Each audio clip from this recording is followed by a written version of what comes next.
Hi, this is Vijay Bambani, and I'm going to guide you through how to prepare for a trading day from a mathematical point of view. Trading is about mathematics. The less you leave to emotion, the better it is. Chance favors the prepared mind. So, if you take these mathematical steps, I would assure you the probability of success will go up manyfold.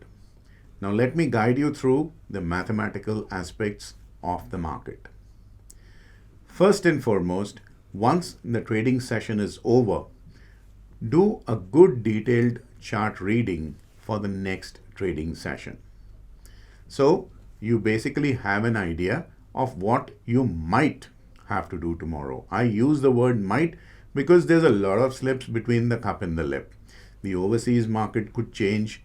There could be breaking news before the next day's trading session opens. Commodities, currencies, bond prices could shift, thereby impacting equities and vice versa.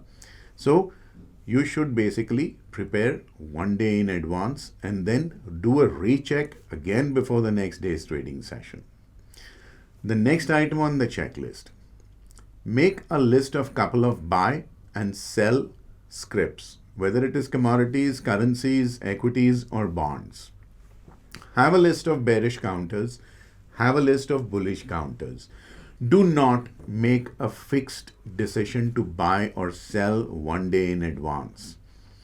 When the trading session is about to open, take a review half an hour before trade starts. Is the overseas market closed bullish or bearish? What is the Singapore Nifty telling you about the open, the possible open of the Indian markets? And then wait for the market to actually open. If the market is looking like it wants to go up today, then hey, you need to focus on that list of bullish stocks that you made last evening. On the other hand, if the market looks like it's going to fall through the floor, you need to focus on those stocks which were looking bearish to you yesterday. Like I said, do not form hard opinions, but go with the flow. The next item on the checklist, always watch the overseas markets. Here again, the world is one big global village where money is so fungible that it flows from one part of the world to the other with a click of a few buttons.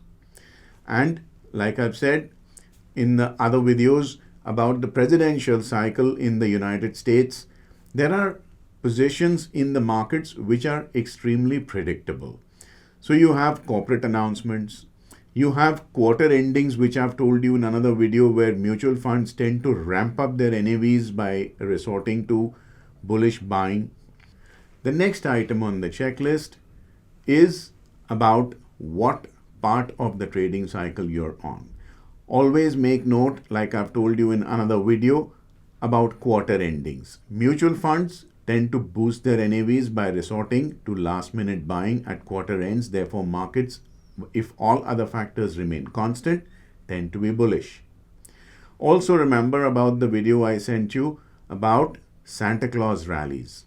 In December endings, FIIs tend to pump prime their NAVs by buying here, and there are other times of the day where you need to be extremely careful.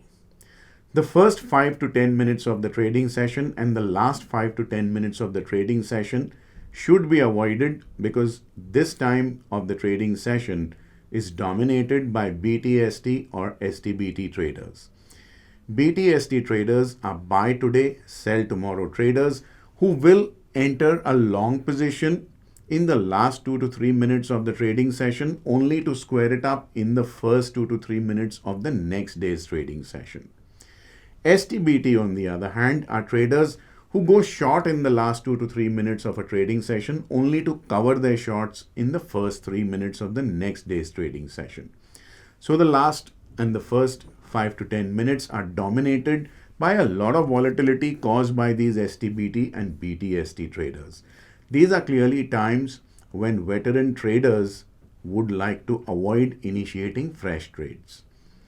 The other time of the day that discerning players like to avoid is the lunch hour.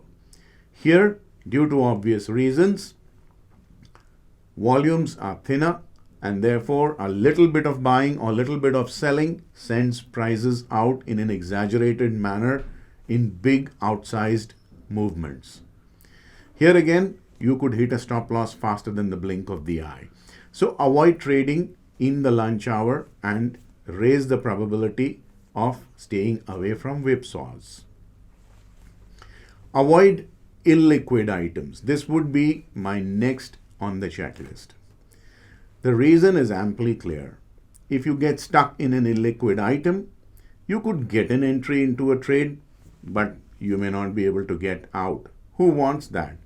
My dad, when he was teaching me business, told me that making a mistake is your right.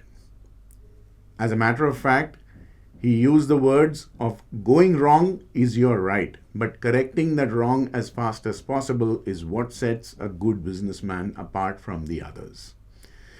If at all you make a mistake and you're losing money, you should ensure that you get out as fast as possible. But from an illiquid item, you may not be able to get out. That is the worst nightmare for a trader. Remember, I talked to you about Santa Claus rallies.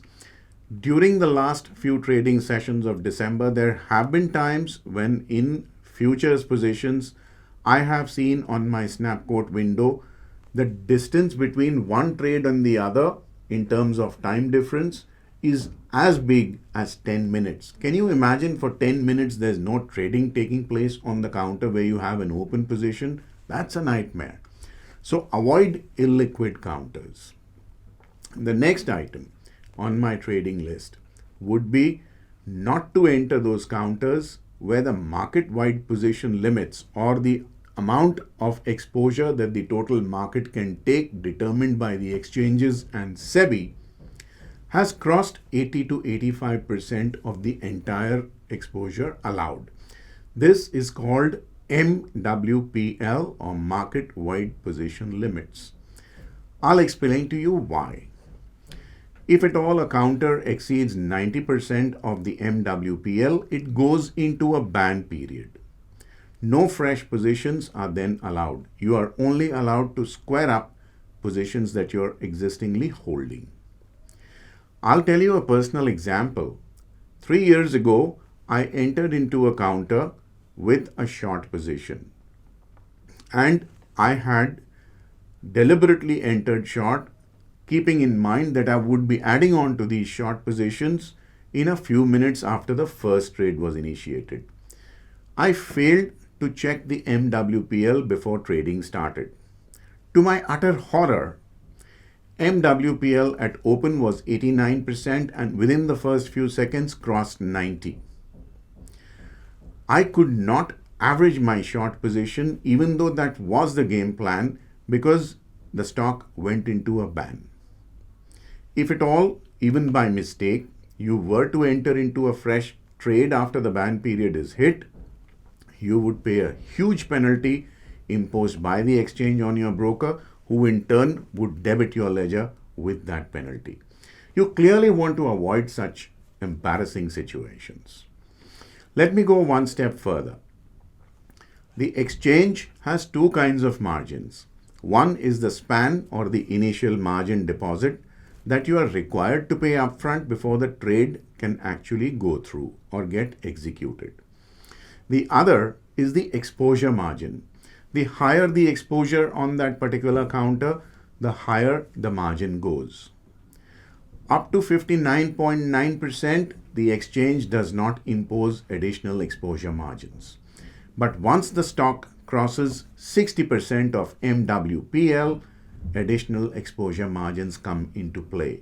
So trading that particular counter can become a little more expensive in terms of margin deposit requirements. Now this can lead to its own pull and pushes on the price. You don't want to get caught and get into a stop loss because you failed to take into account the MWPL aspect before the market opened.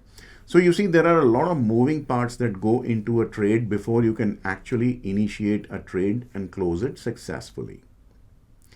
The next item on my checklist is to avoid stocks that have a very high impact cost. Now, the concept of impact cost is very important. If you are buying one lot at the first buy bid and you have to average another lot, if the difference between the first buy and the second buy is 5 to 10 paise, the impact cost is 5 to 10 paise. If at all you buy one lot at 101 rupees and the next lot at 105 rupees because that's the best offer available, the impact cost is 4 rupees.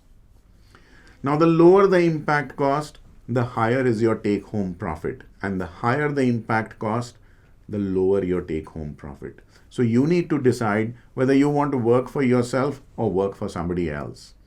Look at the Nifty or the Bank Nifty, the Nifty ideally. How beautifully low the impact cost is. You can buy 5,000 lots of the Nifty for every difference of 5 paise. The impact cost is a mere 5 paise. This is a classic example of the lowest impact cost possible here. So you must go with stocks that have low impact costs so as to maximize your own returns. The next item on my mathematical checklist. Do you remember the video I talked to you about contrarian versus momentum style of trading and what kind of personalities are required for each kind of trade? You first need to ask yourself the question whether you're a low risk or a high risk, deep pocketed or small pocketed trader. If at all you're a risk averse trader, initiate only those trades which are momentum in nature where you're going with the flow. If at all you have deep pockets, you are not averse to the idea of taking higher amounts of risks, only then get into contrarian trades. Know yourself before you enter into a trade so that you know the trade itself. Following this checklist will ensure that you have a higher degree of probability of success in your trading life. Before I say goodbye, let me remind you to hit like on this video, subscribe to my YouTube channel. Do not forget to share this video with family and friends, and through the comment section, tell me what you think about this video and what are the topics you would like me to talk about in my next video. Thank you.